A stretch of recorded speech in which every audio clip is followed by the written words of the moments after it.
Le cercle des experts pour balayer l'actualité, pour parler du travail, du sens au travail, pour parler des pénuries d'emploi dans le secteur bancaire. Et ça fait longtemps que cela dure. On ne trouve plus de collaborateurs étrices au sein des banques. Et puis on parlera de la défiance des TPE, PME, un peu éloignées du MEDEF, qui est une sorte d'hydre comme ça, un peu lointaine de grandes entreprises. Commençons avec mes invités.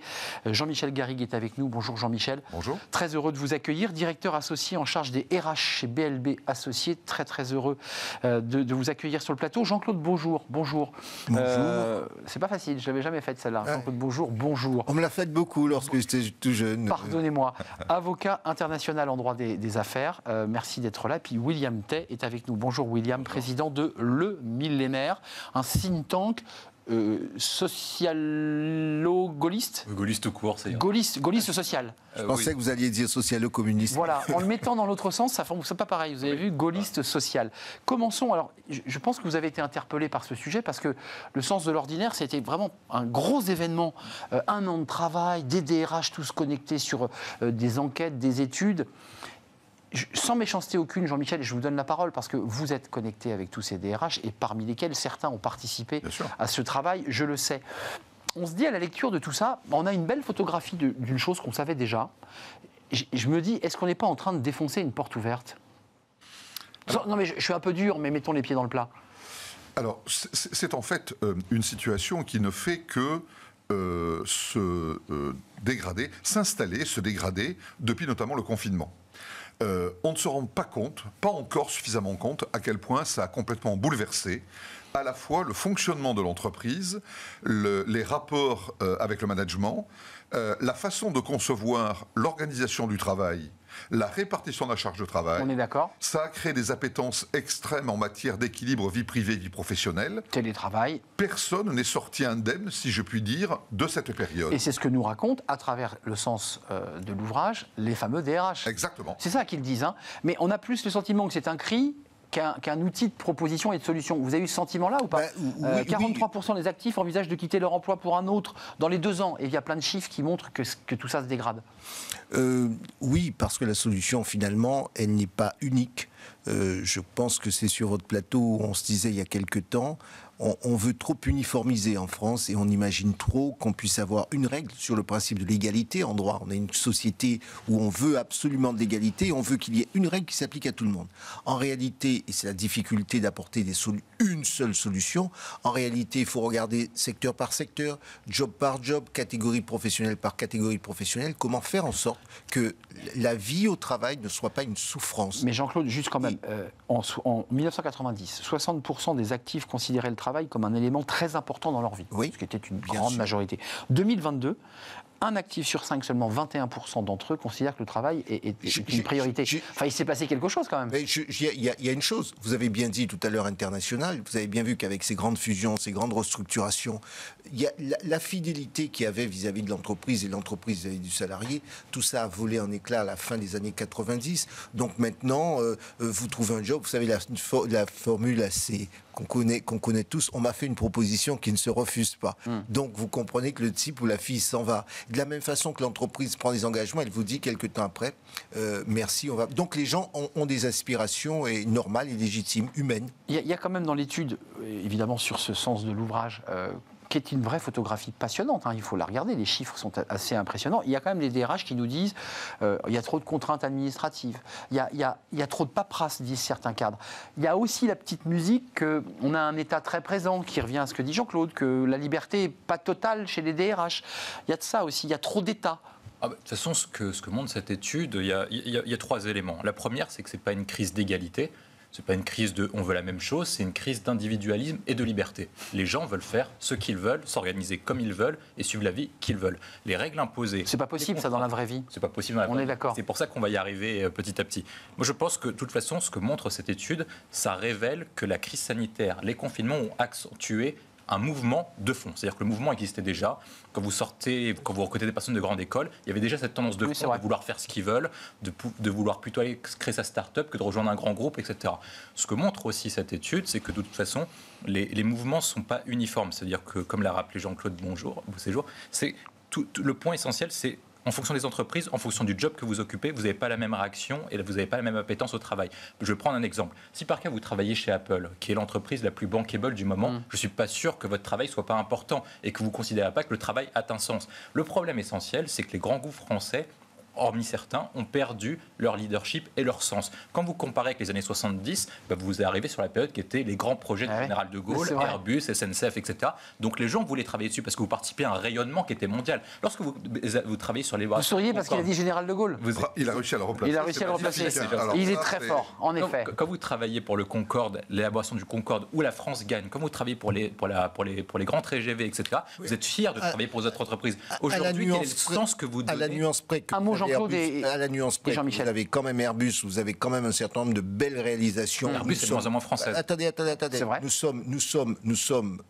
sommes auteurs, en tout cas la France est à la pointe d'un certain nombre de belles réussites. Le problème, c'est que nos concitoyens n'ont pas le sentiment qu'ils sont partis de ce projet. Quelles que soient les réussites. Juste un tout petit mot, Jean-Michel, d'un mot, et même de plusieurs, vos DRHE avec qui vous avez échangé, qui vous ont dit j'ai participé à cela. Ce qu'on a envie de savoir, c'est qu'est-ce qui peut se passer après. Parce qu'une fois qu'on nous a dit que le salaire était plus la priorité, que c'était le sens au travail, que la moitié voulait partir, qu'une grande partie d'entre eux dans l'étude sont dans le quiet quitting, c'est-à-dire globalement, ok, je fais le job, mais m'en demande pas plus, me demande pas de m'engager. Une fois qu'on a fait la photo, qu'est-ce qu'on fait? Alors, cette libération de la parole, on ose dire maintenant les choses entre l'entreprise et le collaborateur. En fait, on se rend compte aujourd'hui qu'il y a des situations dans lesquelles, selon les secteurs d'activité, je rejoins tout à fait ce que vous avez dit, le contexte est tout à fait différent. Vous avez parlé tout à l'heure des quelques dizaines de milliers d'emplois disponibles dans le secteur des banques. Regardez le secteur du BTP ou le secteur du café, hôtel, restaurant, où là, ce sont des centaines de milliers de postes qui sont en pourvoir, mais on ne trouve plus de gens qui veulent travailler à des horaires décalés, avec des métiers pénibles, etc.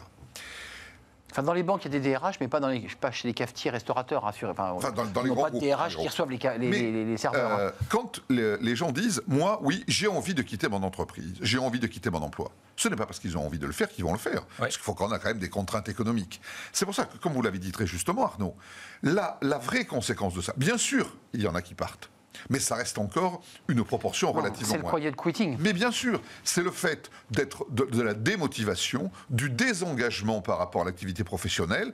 Je fais juste ce qui m'est demandé, je ne fais pas de zèle, je refuse les postes de manager parce que c'est un peu plus d'argent pour beaucoup plus de tracas, de soucis, etc. Et c'est cette espèce d'envasement, si je puis dire, qui me semble être potentiellement le plus dangereux. Un mot chacun pour la transition des banques, mais elle est intimement liée d'ailleurs à ce sens de l'ouvrage qu'il faut quand même décrypter, parce qu'on voit qu'il y a une pénurie dans un secteur qui auparavant était plutôt protégé, bien payé, où on y était bien. Un mot chacun pour clore cette... J'ai le sentiment de ce que je sais au cabinet de notre département corporate, j'ai le sentiment que l'activité bancaire a complètement changé. Les banques considèrent qu'elles sont plus profitables sur le secteur de la banque d'affaires. Du retail. Tout ce qui est considéré comme la banque de détail n'a plus aucune espèce d'importance. Appelez pour avoir un conseiller bancaire, vous allez faire 15 coups de téléphone pour avoir une plateforme téléphonique alors qu'on vous a dit sur le papier qu'il y a un monsieur ou une dame qui peut vous répondre, et c'est ainsi, et quelles que soient les banques, y compris les belles marques.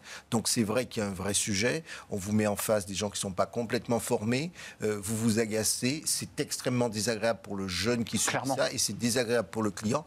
Ça ne peut faciliter que le mal-être au travail ? William Thès, sur ce rapport, j'étais juste sur l'idée, peut-être avez-vous 2-3 idées, mais les DRH disent à un moment donné, nous on est un petit peu là à la limite de la rupture, parce que les chiffres sont extrêmement inquiétants. Qu'est-ce qu'on invente? C'est l'État qui fait des propositions ou c'est chaque entreprise qui essaie d'inventer son espace d'épanouissement? Comment on fait? Le monde est devenu plus difficile. Les entreprises ne doivent pas uniquement gagner de l'argent, mais avoir une image de marque qui puisse intéresser les actifs, les travailleurs, etc.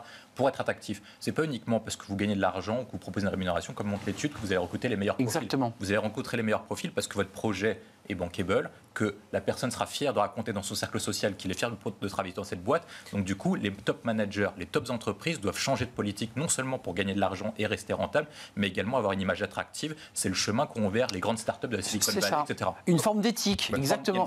D'éthique, d'engagement éthique. Quels sont les grands succès du secteur bancaire ces derniers 10-15 ans? Ce sont les banques sans agence, c'est ça. les Boursorama et autres, c'est le compte nickel. Vous allez dans un bureau de tabac avec une carte d'identité et en 5 minutes, on vous ouvre un compte bancaire et on vous donne une carte.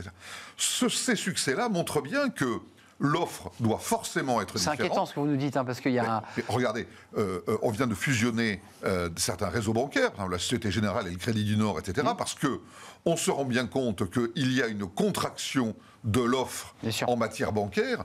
On ne va plus en agence, on n'a plus besoin d'y aller. Sans compter la hausse des taux, voilà. Je m'autorise à dire qu'en plus ça resserre un peu plus Et puis il ne faut pas oublier une chose aussi, une partie du désengagement, mais ça touche beaucoup d'autres secteurs que la banque, sont aussi les violences. Aujourd'hui, les conseillers bancaires, les agressions, les conseillers bancaires se font agresser en permanence. Dès qu'il y a une réponse qui ne convient pas au client, eh bien, la personne se fait agresser. Alors ça concerne bien notre secteur, mais ça aussi, c'est un risque qui est de plus en plus pris en considération. La banque, parce que c'est intéressant, on a démarré sur la pénurie de main-d'œuvre et de capacité de pouvoir embaucher dans la banque, et vous nous dites tous les trois, presque avec des mots différents, que la banque est en train doucement de disparaître au profit d'un autre modèle. Mais là aussi, on va vers quoi ? On ira vers quelque chose de plus souple, à la fois qui réponde plus au marché, parce qu'effectivement, la banque classique ne disparaîtra, parce que dans notre imaginaire, quand on disait une banque, c'était une agence où on pouvait pousser. Aujourd'hui, moi, j'ai de jeunes banquiers qui me disent tout ça, ça va disparaître petit à petit, parce que là où on gagne de l'argent, c'est la banque d'affaires, ce sont les grandes acquisitions, sur les financements de projets industriels, c'est là où on recrute des gens. Et comme vous recrutez de moins en moins, et vous recrutez des gens qui ne sont pas forcément correctement payés, avec un turnover qui est fort, etc. Et une pression, en guichet. Ça ne peut pas faciliter la stabilité. Un dernier mot, vous avez demandé qu'est-ce qu'on fait. Moi, j'ai envie de dire que ce soit le public, que ce soit le privé, ce dont nous avons besoin, en réalité, c'est de repenser un projet de société. C'est l'absence de projet de société, de participer. Et là encore, les problèmes que nous avons dans le secteur privé, on le retrouve dans le secteur public. Clairement. Moi, des gens me disent, enseignant, j'irai jamais comme j'ai envie de dire amplifié d'ailleurs, Jean-Claude. Je vais pas avoir 15 heures de travail de plus avec toute la responsabilité pour gagner 50 € par mois. Avec des vacances qui vont se réduire, vous avez vu. Donc, si vous voulez, on a besoin de repenser un petit peu tout cela, parce qu'effectivement, les jeunes voient les choses différemment. Savez-vous qu'à HEC, on me dit que la plus grosse unité n'est plus maintenant la finance, ça va être tout ce qui est RSE. Tout à fait. Voilà, à HEC, temple de la finance, c'est la même chose à l'ESSEC. On pivote. Les deux grandes écoles, ESSEC, HEC, c'est le même phénomène. William, tu as un mot sur parce que là, il y a un débat, 44 000 départs, on a vu le chiffre, et 44 000 embauches, c'est-à-dire qu'effectivement, en net, il y a plus de départs que d'entrées dans les banques. C'est quand même troublant. Et ce ne sont pas du tout les mêmes métiers. Et ce n'est pas les mêmes métiers. Mais ce n'est pas du tout les mêmes métiers. Les départs, là, que l'on voit, les 44 000, c'est les gens qui sont en agence, qui souffrent souvent parce qu'effectivement, agression, parce que travaux à faire, à la fois la vente, le guichet, l'échec. C'est fini la banque de détail disparaît. C'est-à-dire qu'il y a quand même, je crois, 200 000 salariés au total. Enfin, c'est énorme. Je pense qu'à terme, la banque de détail n'a plus vocation à exister. Là, c'est-à-dire que vous aurez une grande banque d'affaires qui va être le modèle à peu près Goldman Sachs ou les grandes banques américaines qui auront des filiales, les conseils patrimoniaux pour les grandes fortunes, etc. Et la banque en ligne que vous avez, Boursorama, Nickel, etc. Et sera au bureau de tabac. Oui, qui vont être des filiales en fait, de la grande banque centrale. Et la grande banque centrale va fermer les filiales si par cas ce n'est pas rentable, plutôt que d'annexer ça sur le modèle plutôt BNP Paribas, Société Générale, etc. Et avec donc des on coûts, va fermer les banques de détail petit à petit. Des coûts immobiliers pour les agences. Avec des coûts immobiliers, tout simplement parce qu'en fait la société vieillit, est en train de se transformer et que les seuls intérêts de maintenir les banques de détail, c'est dans les endroits où vous avez une population dite âgée. Donc éloignée des grandes métropoles urbaines. Un dernier mot, parce que je voudrais qu'on dise un mot sur les TPE et les MEDEF. Il y a les élections, vous suivez ça de très près, évidemment. Une illustration. Un grand établissement mutualiste, vous savez que dès que vous aviez une rémunération qui dépassait un certain niveau, vous commenciez à être cadre moyen, etc., vous passiez de l'agence de base à la banque privée. Ouais, on montait en grade. On avait un conseiller privé. Un conseiller pour soi, un grand établissement mutualiste, dont on pourrait penser que ce ne sont pas les capitalistes les plus lourds, a décidé de passer le seuil minimum des membres de sa banque privée à, de mémoire, 2 millions d'euros. Donc ça règle un certain nombre de clients là. 95% des gens qui étaient en banque privée sont, entre guillemets, redescendus en agence normale. C'est la lutte des classes. Été downgradé, comment dire. C'est pas upgradé, mais downgradé. Et c'est tout à fait significatif. La décision de fond n'a peu d'importance, mais c'est très significatif de l'évolution du secteur bancaire. Ils auraient dû demander une carte premium life. ça... On voit qu'il y a quelques experts sur le plateau sur ce sujet. Un petit mot avant de nous quitter, parce qu'on n'aura pas beaucoup de temps. Vous avez vu dans une étude passionnante, quand on demande aux entreprises comment elles regardent leurs organisations syndicales, et notamment aux TPE-PME, vous avez vu, elles sont plutôt tournées vers la CGPME, ce qui est assez logique. En revanche, le MEDEF, à 54% de ceux qui ont répondu, disent « moi, je ne m'y retrouve pas du tout ». Logique, classique. Oui, c'est logique, parce que de toute façon, les crises qu'on traverse, hormis sur la réforme des retraites, parce que les syndicats ont pu se refaire un peu la santé, vous avez de plus en plus des organisations qui ont besoin d'un syndicat précis. C'est de plus en plus difficile pour un syndicat, et comme vous l'avez rappelé tout à l'heure, d'englober toute une société, de regrouper les intérêts qui sont de plus en plus sectoriels et de plus en plus individuels. Les intérêts d'une petite PME ne sont pas les mêmes d'une PME ou d'une PMI. C'est pas pareil également d'une TPI, pardon. Et c'est pas pareil que d'une très très grande entreprise. Je pense que de plus en plus de petites entreprises pensent que le MEDEF agit de façon macroéconomique pour les très grandes entreprises et que ça n'a pas un lien avec les TPE et PME. Il y a les syndicats de branche, je précise, ceux qui travaillent sur la branche, ça c'est du concret. Ça, c'est très technique, mais c'est concret. Branche, mais c'est aussi tout ça, c'est l'arbre qui cache la forêt, parce qu'en réalité, au MEDEF, je comprends qu'il y a énormément de petites entreprises. En élection, énormément de petites entreprises, que vous avez la FEP, dont on n'entend pas parler, l'Association française des entreprises privées, c'est là où on trouve véritablement les entreprises du CAC 40, qui sont... syndicats, lobbyistes... Mais qui n'est pas un interlocuteur de négociation des... Ben oui, c'est ça, qui n'est pas, un interlocuteur et qui ne veut surtout pas l'être. Et qui ne veut pas l'être, mais qui agit beaucoup en réalité et un peu en sous-main. Et donc, plus puissant peut-être même que le MEDEF. Absolument. Mais je suis d'accord. Comme vous le dites très justement, le MEDEF a beaucoup plus de petites entreprises adhérentes que la CPME ou que l'UDP, etc. Quel paradoxe. Et on voit que l'élection du nouveau patron du MEDEF, c'est, je crois... patronne. Je m'entends.